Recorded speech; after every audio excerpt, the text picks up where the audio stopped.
ও তো দেহ ব্যবসা করতো, ও একটা দেহ ব্যবসায়ী মানুষ, ও কখনো ভালো কিছু করতে পারে না। ও আমাদের মানে আরে যাদবপুর ভাঙড় লোকসভা, আচ্ছা ভাঙড় লোকসভাতে তো মিমি চক্রবর্তী 5 বছর সংসদ, একটা মিমি চক্রবর্তী থেকে একটা কাজ হয়েছে ভাঙড়ের বুকি দেখাক?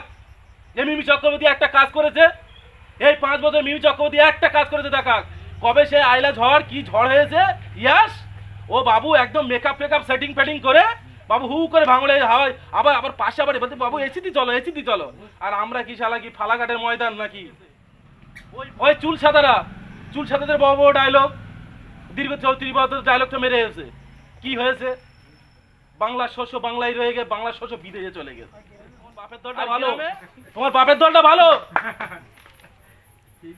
আজকের এই বড় বড় চুল সাদাদের একটা ভাষণ শুনছি, হ্যাঁ আমরা নাকি আইএসএম নাকি নওশাদ সিদ্দিক নাকি বিজেপি শালা সেটিং। আরে তোর বাপ দাদার 14 পুরুষ সেটিং ছিল আগে, নওশাদ সিদ্দিক কখনো সেটিং হতে পারে না। কাল পর্যন্ত তো পিরিতানা ছিল কোলে, মানে মানে সেই বাচ্চা হরিপ পারে কেমন দোলাই করে দোলাই না, কাল পর্যন্ত নওশাদ খুব দুল দিল, যাই একটুখানি মোটামুটি একটু আলাদা হয়ে গেছে। আলাদা করেছে কারা? তোমরাই করেছো। চুল সাদা বলেছে আর সেদের সাথে নাকি আমাদের কোনো জোটই ছিল না, তাই সংযুক্তা মৌজা থেকে এমএলএ কেনা? যদি জোট যদি না থাকবে সংযুক্ত মৌজা থেকে একমাত্র এমএলএ সে কে? নওশাদ সিদ্দিক। তাহলে তুমি বাবু কি? আমি বিচার কথা বলবো যে আগামী দিন আমরা আইএসএফ কে কেন ভোট দেবো? এতক্ষণ অনেক বক্তব্য শুনেছে, অনেক কিছু বলেছে, অনেক কিছু হয়ে গেছে, উন্নয়ন, ভোট, অনেক কথা অনেক কিছু বলে গেছে, কিন্তু আমি দুটো কথার উপর আজকে দুটো কথা বলে শেষ করব। আমরা আইএসএফ এর কেন ভোট দেবো আর উন্নয়ন। প্রথম কথা আমি উন্নয়নে যাই, যে সুমিত ভাই বলছিল যে উন্নয়ন করে 3000 টাকা কলা গাছ আর 15,000 টাকা 10,000 টাকা ঘর কারা পাচ্ছে? বড় লোক। এই বড় লোক পাওয়াতে উদ্দেশ্য করে তারা আজ বড় বড় সমাবেশ থেকে বড় বড় মিটিং করে একটাই অ্যানাউন্স করে কি আমরা বিশাল উন্নয়ন করি, আমরা মানুষের সেবায় থাকি, মগ্ন থাকি। আমি বলছি বন্ধু না, যদি গরিব মানুষ 3,000 টাকা 15,000 টাকা দিয়ে ঘর আর কলা গাছ নেয়, তাহলে তাদের অধিকার তারা নিয়েছে, উন্নয়নটা কে করেছে? আজকে দীর্ঘ 14 বছর থেকে 15 বছর টিএমসি উন্নয়ন করেছে শাসক দল, তারা নাকি বাংলার বাগিনী, বাংলার হাওয়ায় চটি পরা মানুষ। আমি তো মনে করি সেই চটি পরে, সে একটা চটির দাম 3,999 টাকা। আমার বাপ দাদা 14 পুরুষ চটি কেউ পরে না, আর বলে হাওয়াই চটি। তা হাওয়াই চটি সরকার, রোলিং সরকার কি করেছে? গরিবদের কাছ থেকে কলা গাছের টাকা লেছে 3,000 টাকা করে, তাদের বরাদ্দ টাকা থেকে, তাদের নিজের টাকা খেটে খেয়ে মানে জোন দেশে সেই টাকা থেকে লেছে। তাহলে উন্নয়নটা কোথায় করে? প্রশ্ন আমাদের ভাবা দরকার। আমি আগের দিনকে দেখছিলাম যে আমরা ভোট দেবো কাকে, এই বিষয়ে আমি একটা নিউজ দেখছিলাম গভর্নমেন্ট অফ ইন্ডিয়া, সেখানে বলা হচ্ছে যে যদি বিজেপি সরকার পরবর্তীতে কোনোদিন যদি আবার ক্ষমতায় আসে, তাহলে ভারতবর্ষ থেকে মুসলিম সমাজটাকে দূর করে ছুঁড়ে ফেলে দেওয়া হবে, এটা নাকি হিন্দু রাষ্ট্র হবে। তাহলে আমার প্রশ্ন এটা, যদি এই ভারতবর্ষে হিন্দু রাষ্ট্র হয়, তাহলে আমরা কি এই ভূমি গেলাম ভারতবর্ষের বাইরে? তাহলে আমাদের তো হিন্দু রাষ্ট্রের মধ্যে থাকতে আমাদের বিতাড়িত হতে হবে। তাহলে আমার কাছে প্রশ্ন, আগামী দিন দাড়ি টুপি থাকবে কি থাকবে না, সেই বেঁচে থাকার লড়াই আজকের এই ভোট, আজকের 6ষ্ঠ দফা, আজকের লোকসভা ভোট। আগামী দিন আমরা বাঁচবো কি না, আমরা আমাদের দাড়ি টুপি রাখতে পারবো কি না, আমরা আমাদের মা বোনের ইজ্জতটাকে ভালো করে রাখতে পারবো কি না। আরে ভোট তো ভোট, টিএমসির ভোট দেবো না, আমি বিজেপির ভোট দেবো না, আমি সিপিএমের ভোট দেবো, ওটা আমি পরে ভোট দেবো, কিন্তু আমরা তো এটা বলা দরকার যে আমরা যে ভোটগুলো দিচ্ছি কার ভোট দিচ্ছি, আমরা বেঁচে থাকার জন্য ভোট দাও। আরে ওরা 5 টাকা দেবে, 10 টাকা দেবে, 3,000 টাকা দেবে, কালকে আমার মা বোনের ইজ্জত চলে যাবে। এই দিন সামনে আসতে ভয়ঙ্কর দিন, এই দিন ভয়ঙ্কর দিন আসবেই আসবে। এই বাংলা থেকে চলে যেতে হবে সবার। এই সামান্য একটা এনআরসির গুঞ্জনে, আমার তো মনে হয় এই কিছুদিন আগে একটা নিউজ তো শুনছিলাম, সামান্য এনআরসি বলেছে সে সুসাইড করে মরে গেছে, এনআরসি হয়নি। তাহলে যখন বাইচান্স হয়ে যাবে তখন তার অবস্থা কি হবে? তাহলে আমরা ভোট দেবো কার? আমরা ভোট দেবো আমাদের নিজেদের লড়াই, আমরা নিজেদের বাঁচার জন্য। আরে আজকে ওরা আমাদের একটা 3,000 টাকা দিয়েছে, 2 বছর পরে 5,000 টাকা দেবে, কিন্তু আমাদের সারা জীবন খাটতে হবে ভাই, আমরা খেটে খাবো সারা জীবন, 3,000 টাকা হলে আমাদের সারা বছর চলবে না। তাহলে আমাদের কি করতে হবে? আমরা বেঁচে থাকার জন্য লড়াই করতে হবে। আমরা যে বাঁচবো, মানে এখানে থেকে আমাদের এই আদি পুরুষ এখানে, যেখানে আমাদের কবরস্থান, এখান যদি চলে যায় আমাদের কষ্ট, সেখানে সে কষ্ট বলা যাবে না। তাহলে আমাদের এ ভোট বেঁচে থাকার ভোট। আর আমাদের নূর আলম খান, আমি তো জানি ভাইজানের মনোনীত প্রার্থী, আর দিল্লি পার্লামেন্ট, দিল্লি অ্যাসেম্বলিতে যদি কাউকে পাঠাতে হয় তা তোমরা সর্বপ্রথম নূর আলম খানকে পাঠাও, সেখানে গিয়ে গরিব মানুষদের হয়ে কথা বলবে। আরে সায়নী ঘোষ, আরে দুদিন আগে সেই টিএমসির বড় বড় তাবড় তাবড় নেতা, তাবড় তাবড় সব সদস্য, তারা কি বলছিল, সায়নী লাগাও। আর যেই ক্যান্ডিডেট হলে বাবু, ও সায়নীবু খুব ভালো। আরে ও তো সারা দেহ ব্যবসায়ী, ও তো দেহ ব্যবসা করতো। ও একটা দেহ ব্যবসায়ী মানুষ, ও কখনো ভালো কিছু করতে পারে না। ও আমাদের মানে আরে যাদবপুর ভাঙড় একটা লোকসভা, আরে ভাঙড় লোকসভাতে তো মিমি চক্রবর্তী 5 বছর সংসদ, একটা মিমি চক্রবর্তী থেকে একটা কাজ হয়েছে ভাঙড়ের বুকি দেখাক যে মিমি চক্রবর্তী একটা কাজ করেছে? এই 5 বছর মিমি চক্রবর্তী একটা কাজ করেছে দেখাক।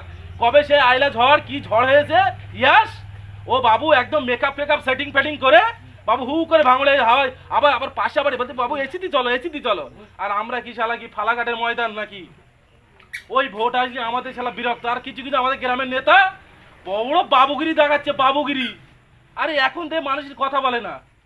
বুথ সভাপতি, আরে সে নাই সভাপতি, বুথ সভাপতি মেম্বার বা সে কোনো এক আমাদের পঞ্চায়েতে কোনো লেভেলে আছে, সে এমনভাবে বাইক চালায় ও যেন দিল্লির পার্লামেন্টে বসে রে। বাস্তব কথা, দিল্লির পার্লামেন্টে বসে রে, মানুষের হাতে সমানিত করে। কিন্তু আমরা একটা নেতার নেতৃত্ব মানি। আমরা ভাই নেতা হতে চাই না, আমরা নেতার নেতৃত্ব মান দিয়েছি। নেতা যদি হতো বড় বড় নেতা হয়ে গেছে। ওই চুল সাদাদের বড় বড় ডায়লগ, দীর্ঘ 34 বছর ডায়লগটা মেরে এসেছে। কি হয়েছে? বাংলার শস্য বাংলায় রয়ে গেছে, বাংলার শস্য বিদেশে চলে গেছে।